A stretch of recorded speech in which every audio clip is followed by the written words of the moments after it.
Amen. Praise the Lord. Palakpakan po natin ng Panginoon. Amen. Alam mga kapatid, I'm blessed po sa inawit po natin kanina, no, na kahit daw sabi ng kinawit natin, kahit na po may bagyo, may mga kalungkutan, no, talagang nagpupuri tayo sa Diyos. Sa bagyo man, sa kalungkutan at sa kasayahan, talagang pinupuri natin ang Diyos. Sapagkat ito po yung dahilan kung bakit po tayo narito, kung bakit po tayo pumupunta rito, dahilan po sa ating pong pagsamba sa ating buhay na Diyos. Amen? So, praise the Lord po at magandang gabi po sa bawat isa. It's been a while po na hindi po ako nakapag-preach sa matagal-tagal, so I miss you all. Sana po na-miss nyo rin ako. Amen. So, praise the Lord at salamat sa Panginoon, no, dahil sa alam ko ng lahat po ngayon ay galing pa ng trabaho, galing pa sa mga kanya-kanyang mga pinuntahan sa araw na ito at pinili nyo na naparito para po tayo sama-sama na magpuri sa Panginoon. At bago pong lahat, nais ko pong muling magpakilala. Baka wala na pong nakikilala sa akin dun sa mga nasa online. So, ako po pala si Pastor Abner, isa po sa mga pastor po dito sa QEC. At kumusta po kayo? At dito po, kumusta din po kayo? Amen? Palakpakan natin ng Panginoon. Amen. Praise the Lord. So, mayroon po akong 48 minutes and 30 seconds. So, madali lamang po ito sa aking, ang isi-share ko po sa inyo, mga 25 minutes lang po ito and 2 hours. Amen. So, purihin ng Panginoon. At sino po ang nakaalala nung Friday? Kung nanood kayo sa online ni Pastor Roy, ano po yung topic ni Pastor Roy?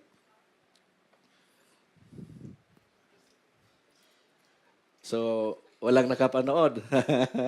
Sa Ephesians chapter 13, 12 and 13. So ang sinure po niya ay patungkol po sa the invisible war. Amen. So yung hindi nakikita na kalaban. At ngayon po patuloy po tayo sa ating pong series po sa topic po natin ngayong buwan nito ay patungkol po sa the armor of God, no? So dito po sa Ephesians chapter 6, ito po yung last na chapter po ng Book of Ephesians. So ito po yung sinulat ni Pablo, no? Sinulat po ito ni Pablo nung dandun po siya nakulong po siya saan? Amen?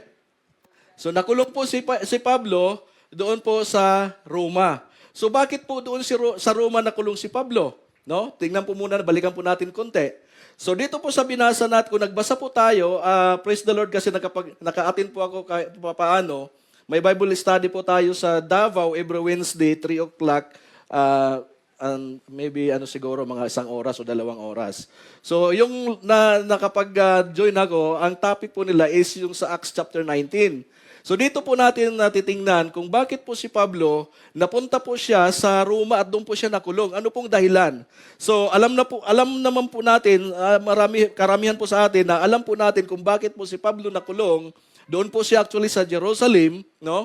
At siya po ay pinag-initan dahilan po sa kanya pong paghayag po ng salita ng Panginoon. Amen? So nung hinuli siya ng mga Hudyo, no? Hinuli siya ng mga Hudyo doon sa Jerusalem, dahilan po sa sinabi nila na itong tao na ito ay nagpapahayag ng maling katuruan against doon sa kanilang batas, sa law, no, na kanila pong pinag-aaralan. So hinuli siya, pinag-initan siya at maraming mga tao na gusto siyang patayin. Ngunit nung nakita po ng mga nung time na yon ay ang Israel, ang Jerusalem ay under po sa pamumuno po ng mga Roman Empire. So nakita siya ng mga Romano at inilipat siya doon po sa Caesarea. So inano po siya, prinutiktahan po siya ng mga sundalo doon. At nagtagal po sila doon ng almost 2 years. So sinulat po ito ni Pablo around, kung nagbasa tayo ng salita ng Panginoon, no, is around 62 AD. No? So, medyo matagal. Kung si Kristo ay pinako more than 2,000 years ago, si Pablo, siguro mga 1,800 something doon siya hinuli. So, yun po ang dahilan. At nung dinala siya, kasi nag-appeal siya na yung kaso niya, nag-appeal siya sa Roman government na palayain siya. Wala naman talaga siyang kasalanan. Ngunit pinag-initan lang siya dahilan nga po sa pagpapahayag niya ng salita ng Panginoon. Sa madaling sabi, nilipat siya sa Romano kasi siya po ay isang Romano, no? Nilipat siya sa Roma. Pagdating doon, kinulong siya, ang sabi sa Biblia sa Book of Acts, verse 19, na naka-house arrest. Amen? So naka-house arrest pero gwardyado po siya ng mga Romano, ng mga sundalo. So, yung pong pag-aaralan natin ngayon. Ang Epeso po ay talagang ito pong bansang ito ay isa po sa pinaka-wealthiest, kung babasahin po natin, pag-aralan po natin, isa sa pinaka-wealthiest cities, no? Na ang iba't ibang mga, sinasabi ko, it is the pluralistic city po, sinasabi po doon. Ito po ay may iba-iba po silang mga cultural background, iba-iba po kanilang mga pag-uugali, no? So wala silang pakialam sa buhay. Iba-iba sila, ang mga tao doon ay mapagmataas. So, yun po yung nakita ni Pablo kung bakit niya naisulat itong Ephesians chapter 6, no? Sige po, bago po tayo magpatuloy,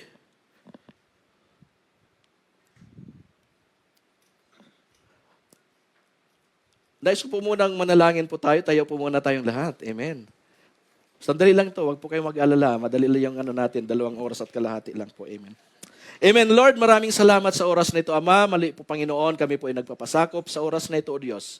Lord, kami po ay mga taong makasalanan, ngunit sa biyaya, O Diyos, Panginoon, sa grasya, Panginoon, at biyaya na iyo pong ipinagkaloob sa amin, narito po kami, ugad. Kami po ay sumasamba sa iyo, Panginoon, sa totoong Diyos, buhay na Diyos, na nagligtas sa amin, Panginoon, sa pamagitan ng iyong bugtong na anak na si Panginoong Jesucristo. Sa gabi pong ito, Ama, hinayahan po namin ang pagkilos ng iyong banal na Espiritu Santo, O Diyos.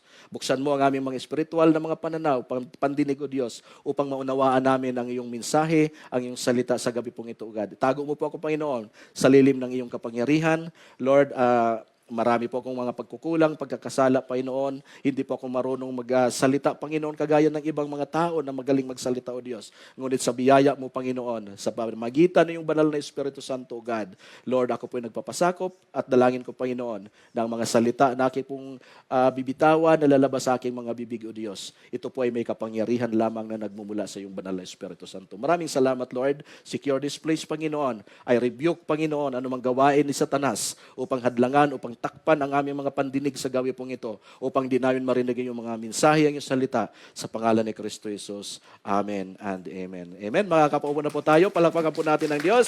Amen. So, dito po sa verse, isang po ito, yung last Friday po ng umaga, sinir po ni Pastor Roy, yung Ephesians chapter 6, verse 12 to 13. At ngayon naman po, isang verse lang po tayo, dito po sa Ephesians chapter 6 verse 14. Ito po, sabi po rito, sinulat po ito ni Pablo, ito ay sinalin po sa English Standard Version. Sabi po rito, stand therefore, having fastened on the belt of truth and having put on the breastplate of righteousness. So, dito po mga kapatid, so balik po ako sa istorya ko kanina, kung maalala po ninyo kung bakit nakulong si Pablo, nung naka-house arrest po si Pablo doon sa Roma. So, di ko alam kung sa bahay nila o talagang sa government facilities yun, pero ang sabi, naka-house arrest siya. Pero gwardyado po siya ng mga sundalo ng mga Romano. So, tingnan po natin, nung siya po ay nakakulong, at siya po ay medyo maluwag pa yung kanyang kulungan, sapagkat even may gwardya siya, pero may mga tao, may mga kaibigan na nakapagpunta sa kanya, nangungumusta sa kanya, at binibigyan siguro siya ng mga pagkain, tulad ng ginagawa natin ngayon, no, sa mga dito sa ating bansa, na ang mga Kristiyano ay tumutulong sa mga nakulong. So, dito po, makita po natin na bakit ang sinabi niya, ang inano rito, yung armor of God.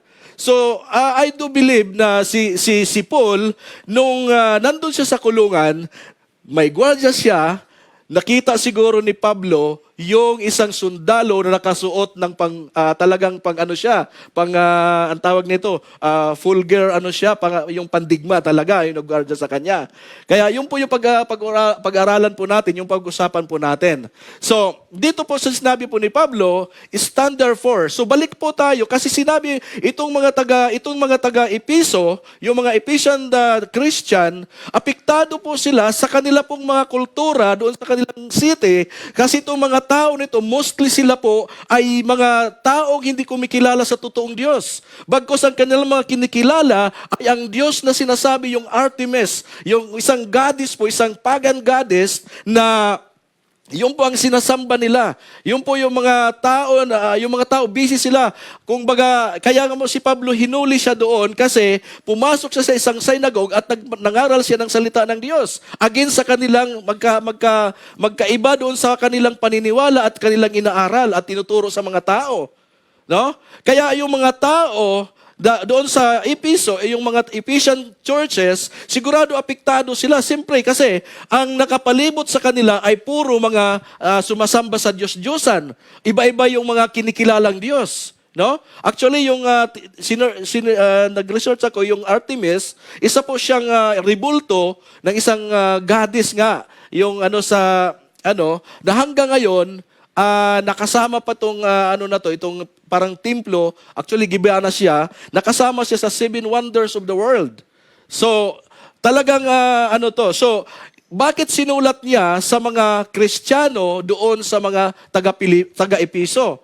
Sapagkat nakita niya na itong mga tao na to, kapag hindi po sila nanindigan sa kanilang pagkakilala sa ating Panginoon Jesucristo, doon sa kanilang palibot ay talaga naman sila ay madadala talaga. Amen? Talaga naman sila ay maapektuhan ang kanilang pagsamba sa Diyos. Maaring sila ay mawala. Maaring sila ay tumalikod uli sa Diyos. Kaya dito po pinaalala ni Pablo, ang sinabi niya, stand therefore. No? Alam niya na ang mga tao doon ay marami na siya mga Kristiyano doon na nandoon sa lugar na yon. Kaya ang paalala ni Pablo na sinabi niya na kailangan tumayo kayo. Manindigan kayo sa katotohanan. Sabi niya, having fastened on the belt of truth. Yung salita ng Diyos na kanilang narinig sa kay Pablo o nabasa nila sa salita ng Diyos, kailangan higpitan nila, kailangan tayuan nila kasi ito ang katotohanan. Amen? Sabi niya, and having put into the breastplate of righteousness. Sa oras po ito, 3 pong pag-uusapan natin. So sabi po sa Tagalog, kaya't manindigan kayo, gawin ninyong sinturon sa inyong mga baywang ang katotohanan habang suot sa dibdib bilang pananggalang ang katuwiran. Amen? Talagang marubdob yung pagpaalala ni Pablo sa mga Kristiyano doon sa lugar ng Episo. Bakit? Ang kanilang kapaligiran ay talaga namang hindi talaga, nakakatakot ka dahil iba po yung mga paniniwala nila. Iba po yung sinasamba nila at pinaniwalaan.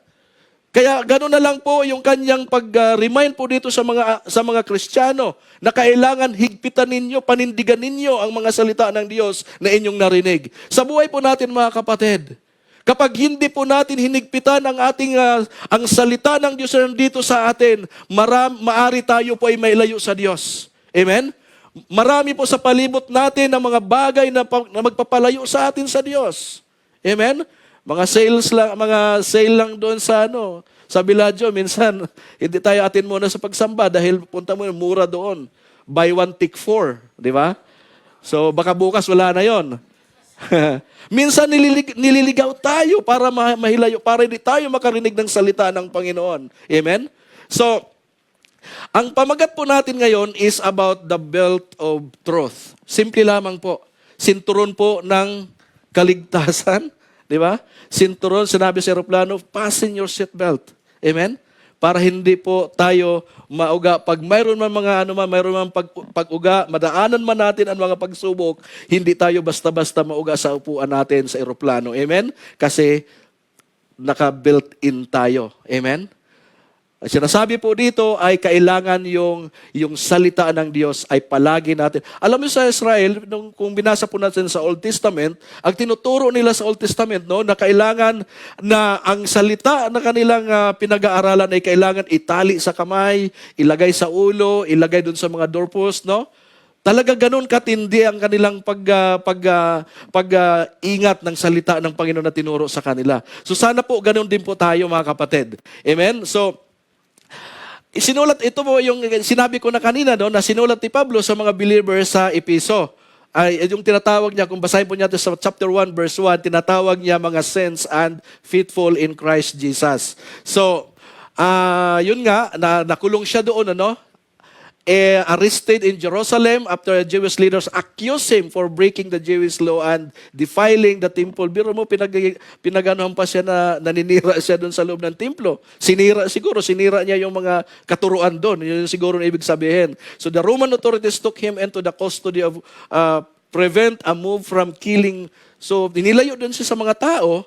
Baka nilayo siya doon sa mga tao para hindi siya patayin kasi marami nga nagagalit sa kanya, no? He was then held in Caesarea for about 2 years and eventually appealed in his case in the Roman emperor kay Caesar. So a right hand and a Roman citizen, this led to his transfer to Rome. Yun yung sinasabi ko kanina, no? So in Rome, Paul was kept under house arrest while guard waiting for his trial before Caesar. So during this time, he continued preaching Jesus Christ and teaching visitors who come in to see him. Biro mo mga kapatid, nakakulong na si Pablo, nakatali na, siguro nakatanikala ang kanyang paa, pero hindi pa rin siya tumigil sa paghahayo ng salita ng Panginoon. Ganun siya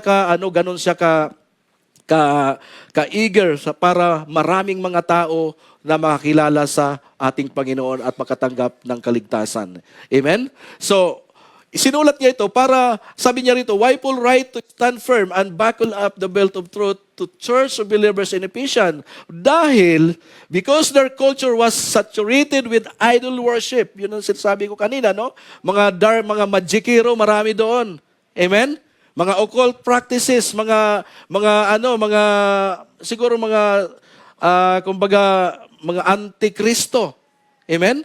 So, ganun po, yun po yung kaya po sinulat ni Pablo itong last na chapter po dito sa Ephesians para doon sa mga tao, sa mga Kristiyano sa Ephesians. So, unang point po natin is, sabi po roon na kailangan po tayo mag-stand firm. Amen? So, stand firm, meaning to remain steadfast or maintaining faith and integrity in challenging situations. Kaya sabi nga sa kinanta natin na kahit may bagyo, kahit may mga pagsubok, kahit may kahirapan, patuloy tayo na magsasaya at magpupuri sa Panginoon. Amen? Kahit may mga pagsubok tayo, i-maintain natin yung pananampalataya natin sa ating Panginoon na kailangan tayo ay lumago. Kahit na tayo ay dumanas ng mga pagsubok, hindi tayo basta-basta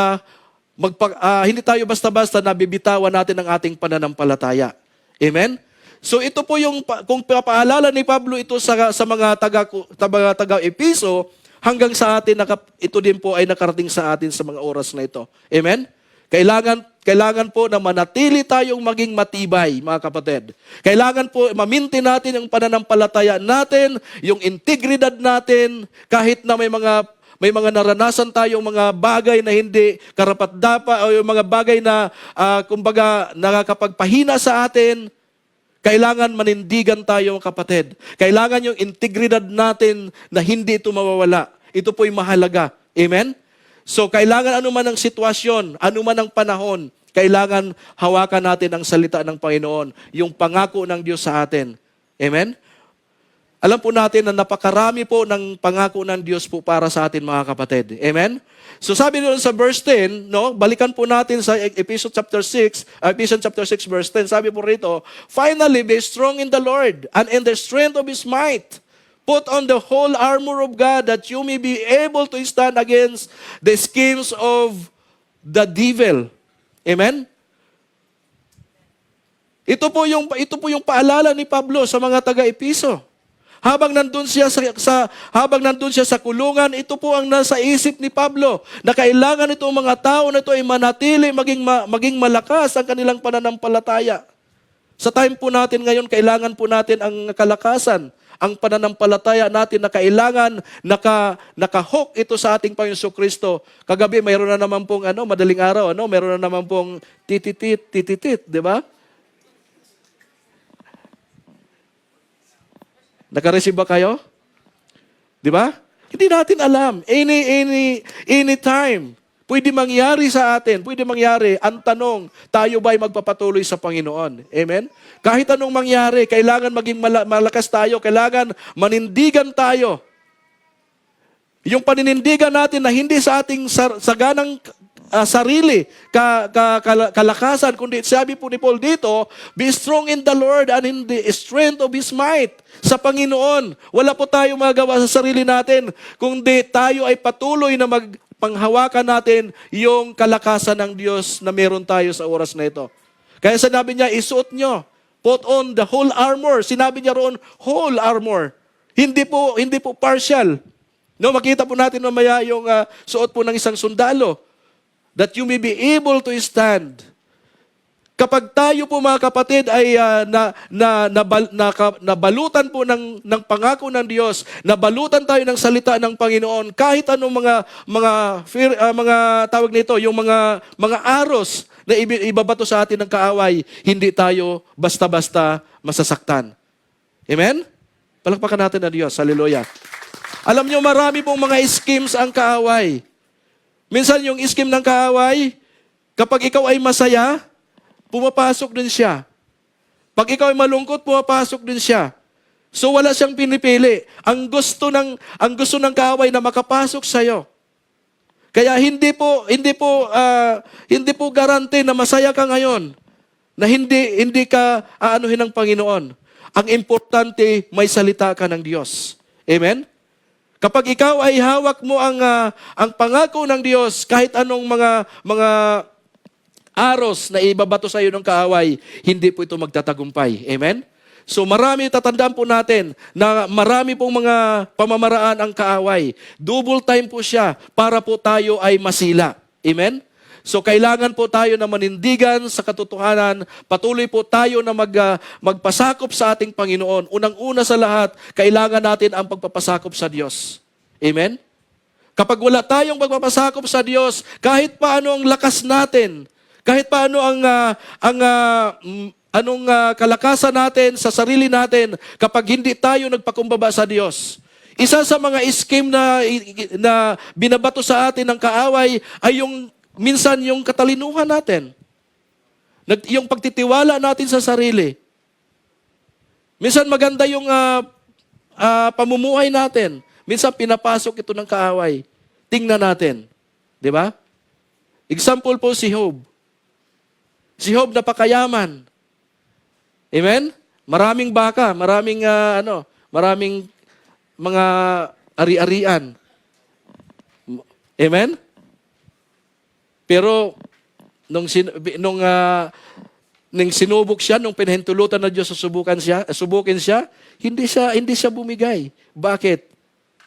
Hawak niya ang pangako ng Diyos. Amen? Sabi nga niya, maganda yung sa verse 1, sa chapter 1, sinabi niya na, hubad akong lumabas sa nanay ko, hubad din akong babalik. Ibig sabihin, wala ako kahit ano nung lumabas ako sa tiyan ng nanay ko. Babalik din ako sa Diyos. Amen? Na walang dala.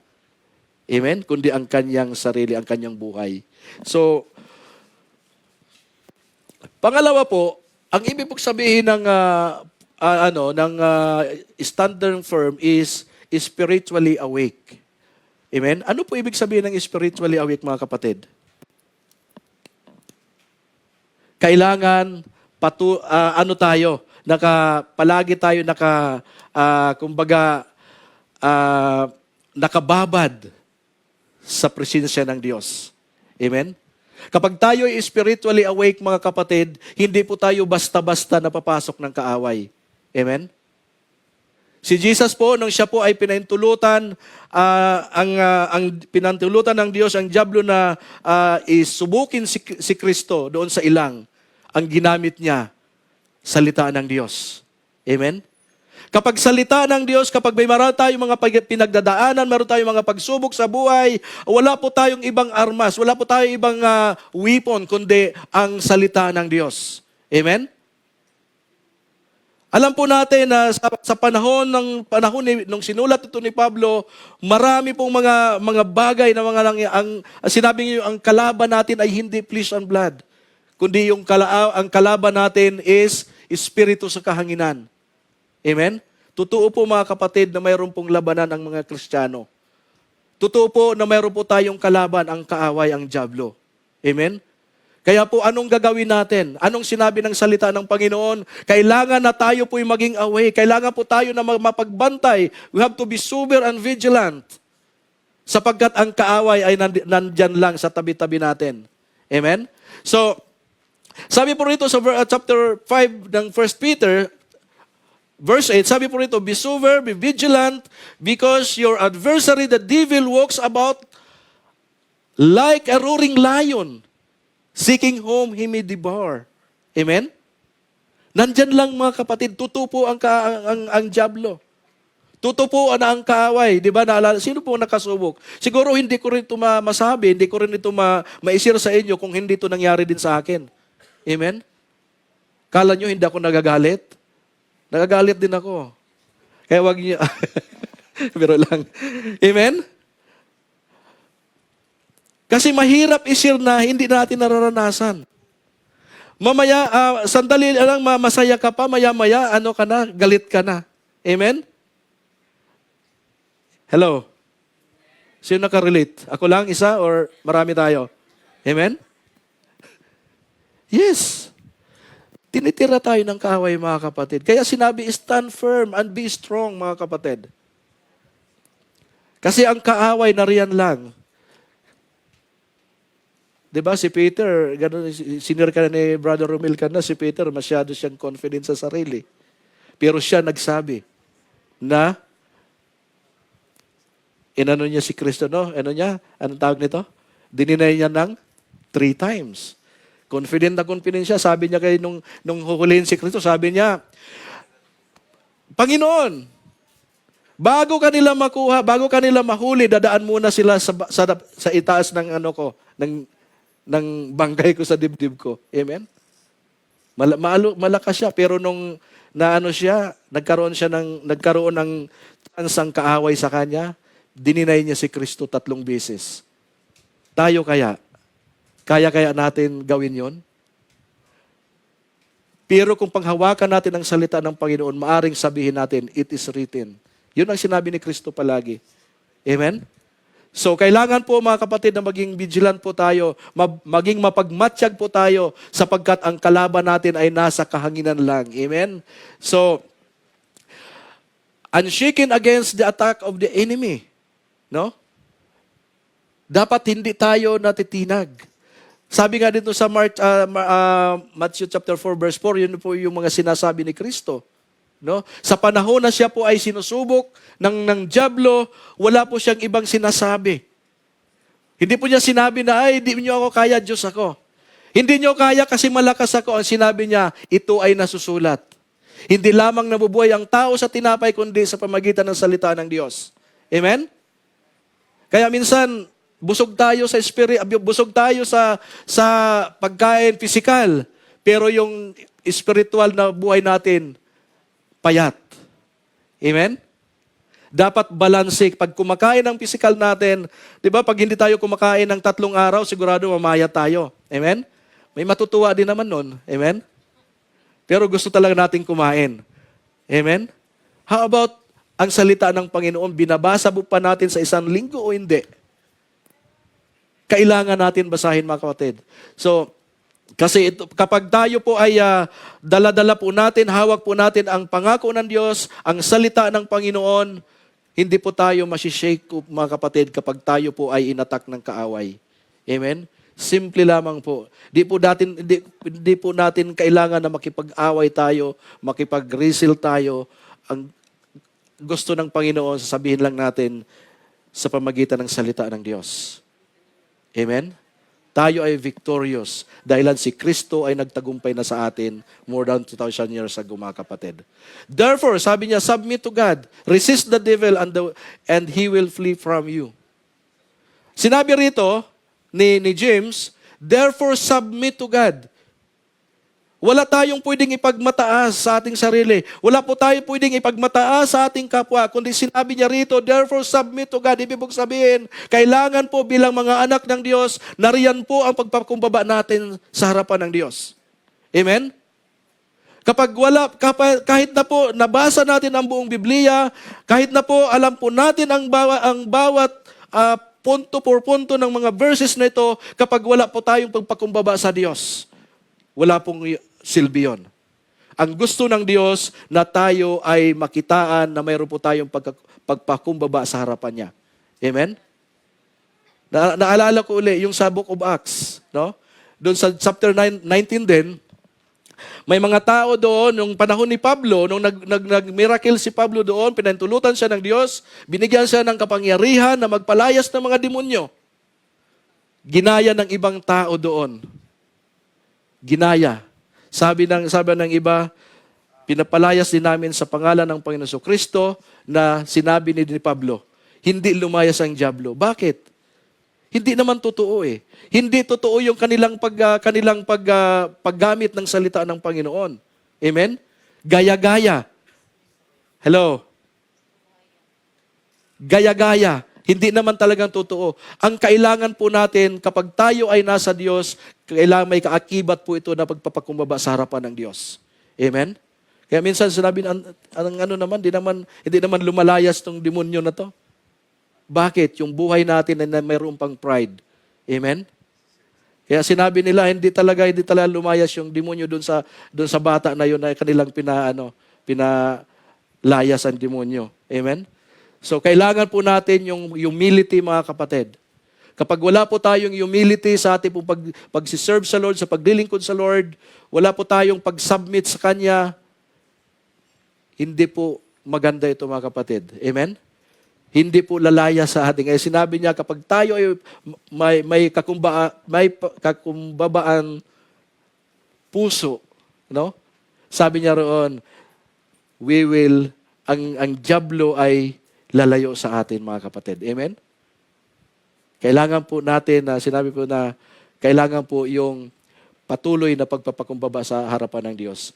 Kaya nga, mapasakop kayo sa Diyos. Labanan ninyo ang diablo at lalayuan niya tayo. Hindi nyo pwedeng suntukin ang diablo.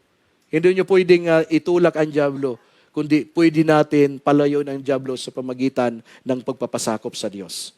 Amen? So, number 2, having fastened on the belt of truth. So, stand therefore, having fastened on the belt of truth and having put on the breastplate of righteousness. Kailangan na ang salita ng Diyos ay palaging nakasama natin, palaging di ba yung belt kasi, no? Yung belt kahit sa atin, no, yung literal na belt, kapag hindi natin hinigpitan, maaring malalaglag yung pantalon natin. Amen? Kaya kailangan higpitin natin. From time to time, kailangan nakabuild tayo, maliban na lang siguro kung talagang masikip yung pantalon mo. Amen? Pero dito, hindi po ganon. Ang sinasabi po ni Pablo rito ay yung salita ng Panginoon. Kailangan hindi po dapat mahiwalay sa atin. Hindi po dapat sa atin mahiwalay yung katotohanan na mayroon tayo na nagmumula sa ating Panginoon Jesus. Amen? Kailangan po palagi po natin itong daladala. Palagi po natin itong panghawakan, mga kapatid. Kaya kailangan po na palagi po itong, kumbaga, na-share natin sa ating kapwa. Hello? So, sa gabi pong ito, mga kapatid, napakasimple lamang po ng pangungusap sa atin ng Diyos. Na kailangan po natin na alagaan natin ang ating pagkakilala sa ating Panginoon. Amen? Kailangan po, idalhin po natin palagi ang Diyos sa atin. Kapag ang Diyos ay dala-dala natin o kapag ang salita ng Diyos ay palagi nating kasama, ano ba ang resulta kapag palagi tayo may salita ng Diyos? Naroon po ang yung pag-ibig, yung bunga ng Espiritu. Meron po tayo. Amen? Kapag kapag alam po natin kapag binalay-bulayan po natin ang salita ng Panginoon, mayroon po tayong self-control. May patient po tayo. Kaya mahalaga po na ating po mapag-aralan ng salita ng Diyos. Kasi siya po ang nagbibigay sa atin ng guidance. Siya po ang nagbibigay sa atin ng tamang daan, tamang lalakaran sa ating paglilingkod sa Diyos. Amen? Diba? Galatians chapter 5 verse 22 to 23. Dapat makita sa atin yung pag-ibig ng Diyos. Makita sa atin yung joy na sa paglilingkod natin. Kahit na minsan mahirap sa paglilingkod sa Diyos, mahirap mag-ministry, nakakapagod minsan. Pero sapagkat ito ang sinabi ng Diyos, binigyan tayo ng patient. Amen? Binigyan tayo ng kalakasan ng ating Panginoon. Ang salita ng Diyos ang nagbibigay sa atin ng, kumbaga, encouragement na para tayo ay magpapatuloy, para tayo ay patuloy na magpagamit sa ating Panginoon. Amen? So stand therefore, having fastened on the belt of truth, and having put on the breastplate of righteousness. Hallelujah. So number 3 po mga kapatid, having put on the breastplate of righteousness. 3 bagay, doon lang po tayo umikot. Ano po ang gamit po ng breastplate? Breastplate. Ang breastplate daw ay to protect or protected the shoulder, chest, and vital organ, especially the heart. Kaya po sa ancient na doon sa mga sundalo na yon, yung nagbantay kay Paul doon sa sa kulungan, naka full battle gear po yon. Yung sundalo na yon. Ayan po. Amen? Kita po natin na mayroon po siyang panangga, bakit hindi inuna yung espada? Bakit, napansin nyo pa, may dala-dala po siyang sword, pero bakit hindi inuna ni Paul? Na kailangan bilang sundalo ka itong una mong gamitin na sword? Hindi po. Sapagkat ang mga Kristiyano, pinapakita po dito ng Diyos, pinapakita po dito sa pamagitan ni Pablo, na hindi po tayo sumusugod, ang mga Kristiyano ay hindi po palaaway. Amen? Kasi kung inuna ni Pablo yung espada, sigurado maraming mamamatay doon. Pero bakit inuna niya yung sinabi yung belt? Sapagkat ang belt, mahalaga po malaki po ang tulong niya. Kasi doon sa mga sasundalo na yan, ang kanyang mga gamit doon ay mabibigat.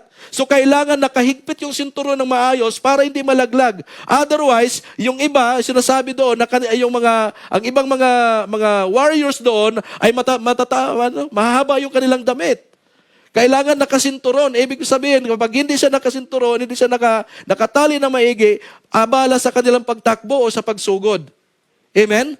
So dito, makita po natin na yung belt po dito ay ito po is malaki pong gamit. Yung pong inuna ni Pablo, yung belt of yung belt of truth.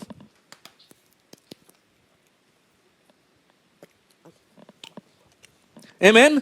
Kasi yung belt po, siya pong naghahawak ng lahat ng mga armor na nasa katawan ng sundalo na yan. Amen? Yung sinabi doon, the breastplate of righteousness, yung dito sa dibdib niya. Kasi alam niya, dati kasi ang labanan, espada at saka mga palaso o mga aros. So kailangan protektahan ang kanyang puso. Ganon din po tayo mga kapatid. Kailangan po unang-una sa lahat na dahil mayroon po tayong salita ng Diyos, kailangan po natin na protektahan natin ang ating mga puso. Sapagkat ang puso ay ito po ay unang tinatarget po ng kaaway. Amen? Protektado ng breastplate na ito ang puso. Protektado ng salita ng Diyos ang puso natin. Sapagkat ang puso ng tao ay mandaraya. Amen? Sinabi po yan sa Old Testament. No? Kaya po, mahalaga po na ang salita ng Diyos, ito po yung nagko-cover sa atin, sa ating puso, sa ating buhay, para po tayo ay makatayo, para po tayo ay maging strong. Amen? Kapag hindi po natin pinututahan ang ating puso, madali po tayong madaya ng kaaway, mga kapatid. Amen? So, praise God. Yan po yung ano na yan, yung ano na yan. Yan. Amen? Tagong-tago yung dibdib niya. At para sa inyong kaalaman, yung po ay metal na hindi pwede basta-basta matablan ng espada. Amen? Tayong mga Kristiyano ay hindi tayo sugod, hindi tayo, kumbaga, pang-upinsa tayo, hindi tayo pang-upinsa, pang-dipinsa tayo. Amen? Bakit? Hindi na natin kailangan sumugod pa. Kasi tayo po ay nagtagumpay na mga kapatid. 2,000 years ago, Christ already victorious doon sa krus ng Kalbaryo. Amen? Kaya ang gagawin natin, dahil tayo po ay victorious na, kailangan na natin na alagaan at i-maintain natin yung buhay na meron tayo mula sa Diyos. Amen? Yung victorious life na meron tayo, kailangan po na lang alagaan natin, bantayan natin. Amen? Hello? Kapag hindi natin nabantayan mga kapatid, yari tayo. Kaya po, marami pong mga tao, even Christian, even pastors, mga mananampalataya, magalitin pa rin. Amen? Hindi pa rin nagbago. Bakit? Hindi nila nabantayan. Hindi pumasok yung salita ng Panginoon. Amen? Of course, ang pagbabago hindi naman kaagad-agad. Gradual po yun. Kailangan lang po natin na magpatuloy tayo sa pagsaliksik ng salita ng Panginoon. Ano man ang katanungan natin patungkol sa buhay natin, sasagutin ng Panginoon sa pamagitan ng Biblia. Amen? Kaya po kailangan po na maisuot po natin ang baluti ng kaligtasan. Amen? Kailangan po yung breastplate na yun of righteousness ay narito sa atin. Kagaya ni Kristo na siya po ay righteous. Yung righteous na yan, ibinigay ni Kristo sa atin by grace. Dapat protektahan natin, maisuot natin yung righteousness na yan na sinasabi ng salita ng Panginoon. Amen? Kapag wala ang righteousness sa atin, wala tayong pagkakaiba sa mga tao na wala kay Kristo. Amen? Kaya po mahalaga po mga kapatid na matutunan natin ang salita ng Panginoon. Ito po yung sinasabi ni Pablo doon po sa mga taga-Epeso. Yun yung paalala niya doon sa mga tao na nandun sa Epeso. Biro mo, malayo na siya, nakakulong na siya, naalala pa niyang sulatan yung mga tao. Amen? Bakit? Ganun na lang yung eagerness ni Pablo na yung mga tao ay hindi na mawala sa Diyos. Hindi na sila kumbaga bumalik sa kanilang dating mga ginagawa, yung mga sumasamba sa Diyos-Diyusan, yung mga magikiro. Amen? Mga magic ang tawag nito, yung mga occult practices. Ganun tayo dati, may mga ganun tayo. Amen? Yun ang paalala ng Diyos sa pamagitan ni Pablo, na itong mga tao na to kailangan manatili sila, maging strong sila sa mga pagsubok sa buhay, sa mga bitag ng dyablo, kailangan makatayo sila sa pamamagitan ng salita ng Diyos. Amen? So, conclusion na tayo. Sabi ko sa iyo, sandali lang tayo eh. Amen? Upang hindi tayo madaya ng kaaway, kailangan natin isuot ang baluti ng Diyos sa lahat ng pagkakataon sa ating buhay. Amen? Hindi yung ngayon nabasa natin, bukas wala na, hindi na natin naalala. Ngayon nabasa natin na ito palang pangako ng Diyos. Hindi ako pababayaan. God will provide. God is gracious. God is the author of salvation. Siya yung nagbibigay sa atin ng mga bagay. Nabasa pa lang natin ngayon, kinabukasan, naubusan ka ng pera, nakalimutan mo na ang salita ng Diyos. Amen? Nakalimutan mo na ang sinasabi ng Diyos, I will provide you. I am Jehovah Jireh. Amen? May sakit tayo, hindi tayo gumaling. Kinabukasan, nakalimutan mo na ang Diyos ay ating Jehovah Rapha. Amen? Hello?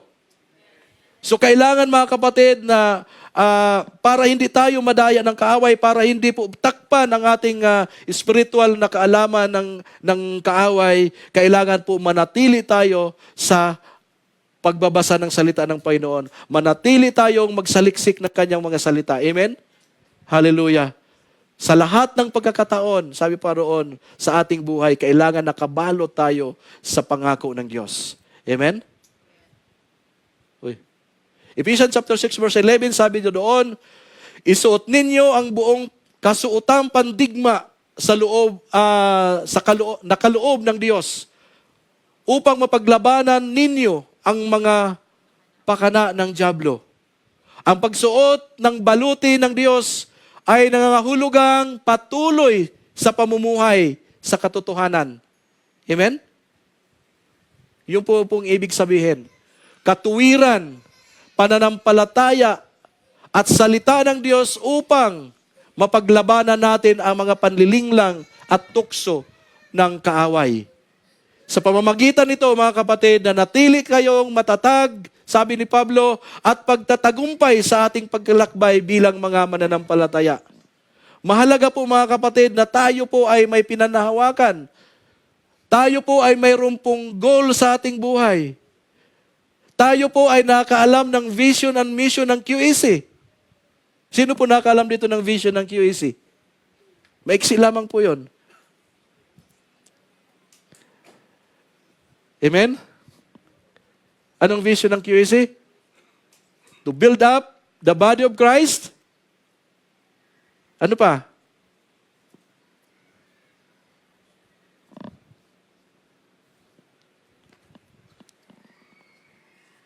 Wala? Assignment nyo yun. Assignment nyo yun. Amen?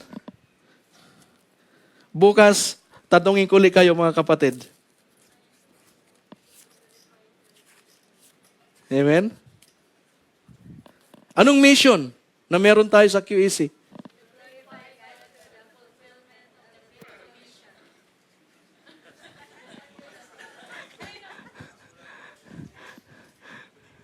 Ang vision wala dyan. Pero ang primary mission po ng QEC is to preach the gospel and to the lost souls by